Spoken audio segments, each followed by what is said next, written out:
महाकाल के महात्म के प्रसंग में शिव भक्त राजा चंद्रसेन तथा गोप बालक श्रीकर की कथा। सूत जी कहते हैं, ब्राह्मणों, भक्तों की रक्षा करने वाले महाकाल नामक ज्योतिर्लिंग का महात्म्य भक्ति भाव को बढ़ाने वाला है। उसे आदर पूर्वक सुनो।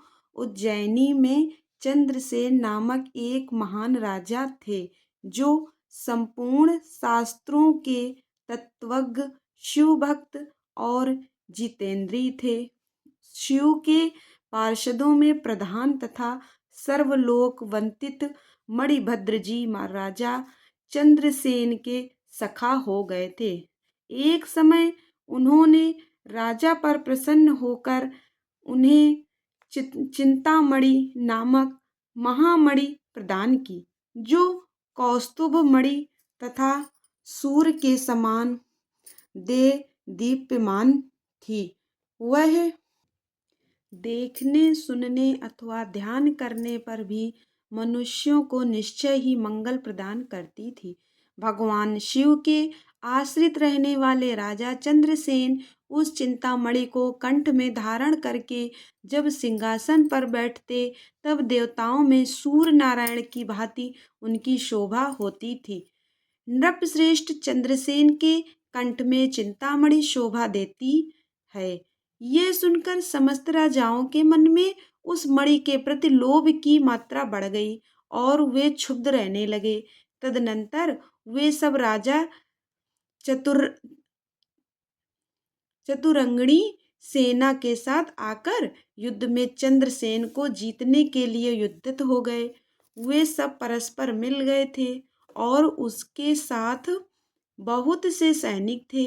उन्होंने आपस में संकेत और सलाह करके आक्रमण किया और उज्जैनी के चारों द्वारों को घेर लिया। अपनी पुरी को संपूर्ण राजाओं द्वारा घिरी हुई देख राजा चंद्रसेन उन्हीं भगवान महाकालेश्वर की शरण में गए और मन को संदेह रहित करके दृढ़ निश्चय के साथ उपवास पूर्वक दिन रात अनन्य भाव से महाकाल की आराधना करने लगे। उन्हीं दिनों उस श्रेष्ठ नगर में कोई ग्वालिन रहती थी, जिसके एकमात्र पुत्र था। वह विधवा थी और उज्जैनी में बहुत दिनों से रहती थी। वह अपने 5 वर्ष के बालक को लिए हुए महाकाल के मंदिर में गई और उसने राजा चंद्रसेन द्वारा की हुई महाकाल की पूजा का आदर पूर्वक दर्शन किया।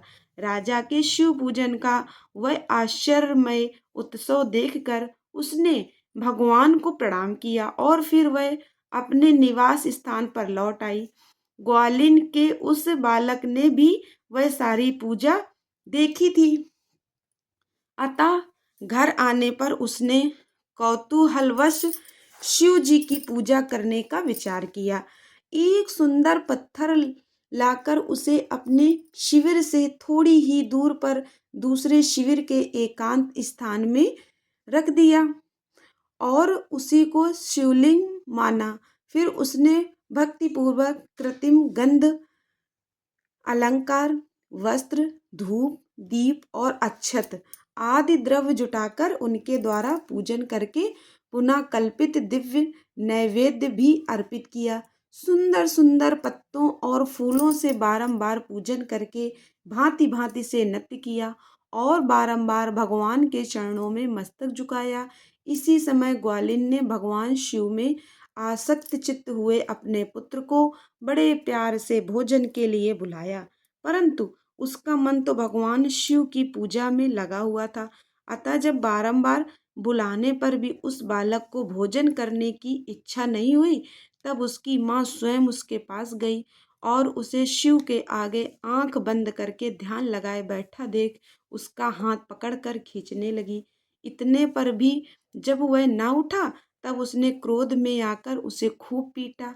खींचने और मारने पीटने पर भी जब उसका पुत्र नहीं आया, तब उसने वह शिवलिंग उठाकर दूर फेंक दिया और उस पर चढ़ाई हुई सारी पूजा सामग्री नष्ट कर दी।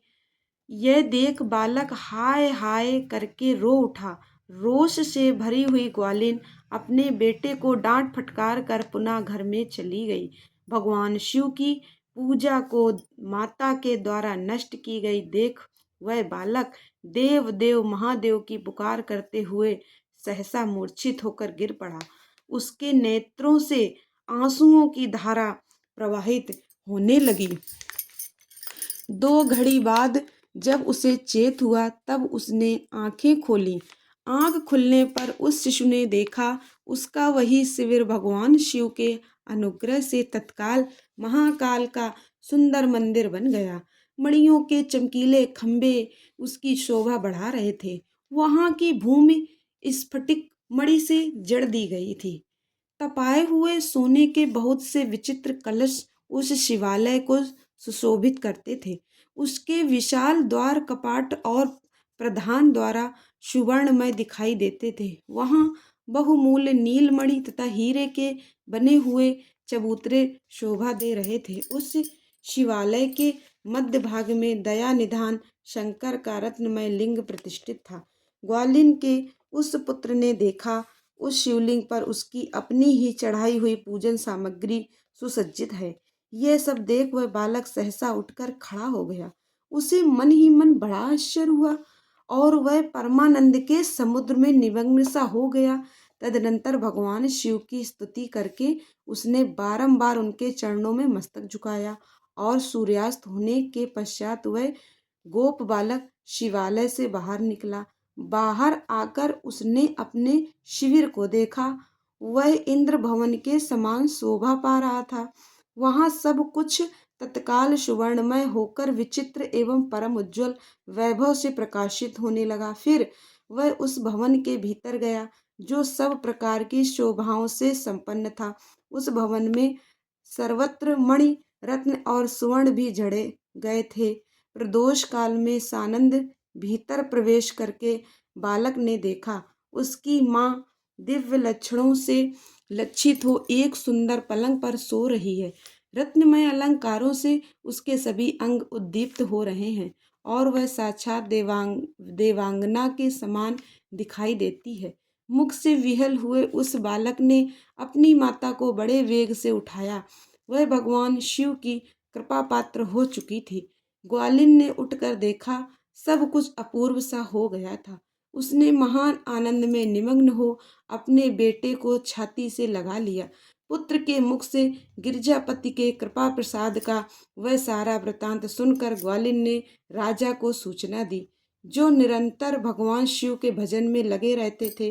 राजा अपना नियम पूरा करके रात में सहसा वहां आए और ग्वालिन के पुत्र का वह प्रभाव जो शंकर जी को संतुष्ट करने वाला था देखा।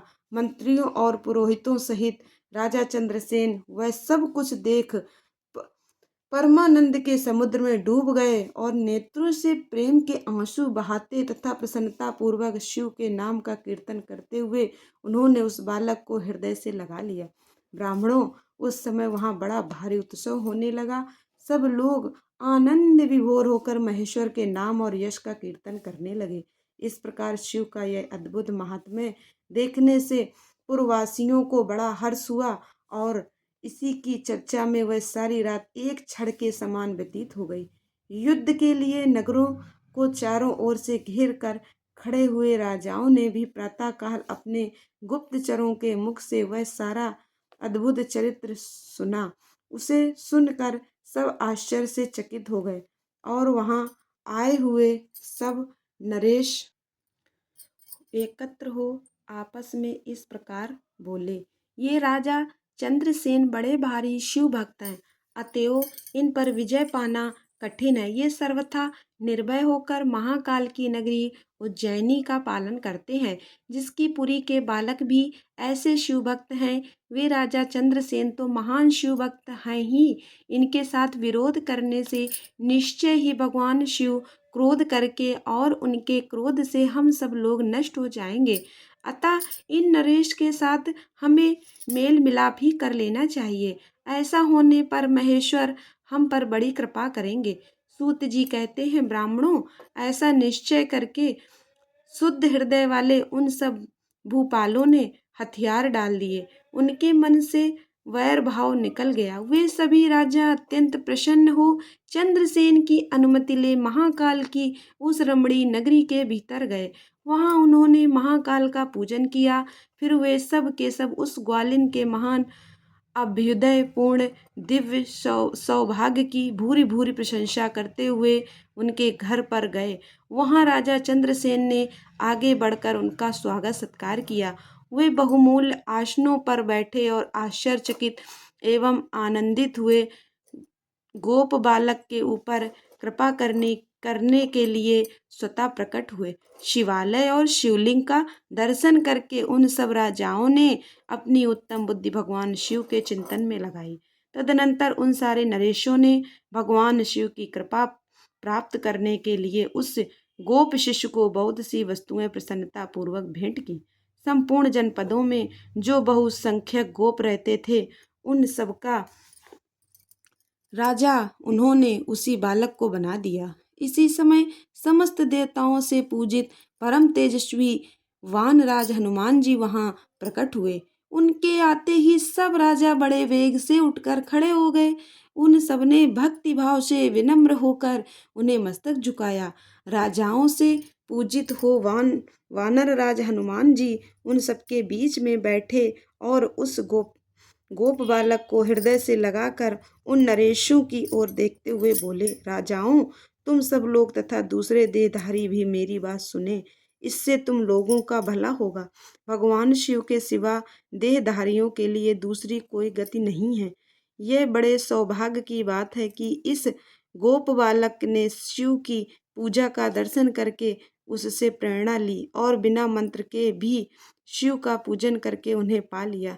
गोप वंश की कीर्ति बढ़ाने वाला यह बालक भगवान शंकर का श्रेष्ठ भक्त है। इस लोक में संपूर्ण भोगों का उपभोग करके अंत में यह मोक्ष प्राप्त कर लेता है। इसकी वंश परंपरा के अंतर्गत 8वीं पीढ़ी में महायशस्वी नंद उत्पन्न होंगे, जिनके यहाँ साक्षात भगवान नारायण उनके पुत्र रूप से प्रकट हो श्री कृष्ण नाम से प्रसिद्ध होंगे। आज से यह गोप कुमार इस जगत में श्री कर के नाम से विशेष ख्याति प्राप्त करेगा। सूत जी कहते हैं, ब्राह्मणों, ऐसा कहकर अंजनी नंदन शिव स्वरूप वानर राज हनुमान जी ने समस्त राजाओं तथा महाराज चंद्रसेन को भी कृपा दृष्टि से देखा। तदनंतर उन्होंने उस बुद्धिमान गोप बालक श्रीकर को बड़ी प्रसन्नता के साथ शिवोपासना के उस आचार व्यवहार का उपदेश दिया जो भगवान शिव को बहुत प्रिय है।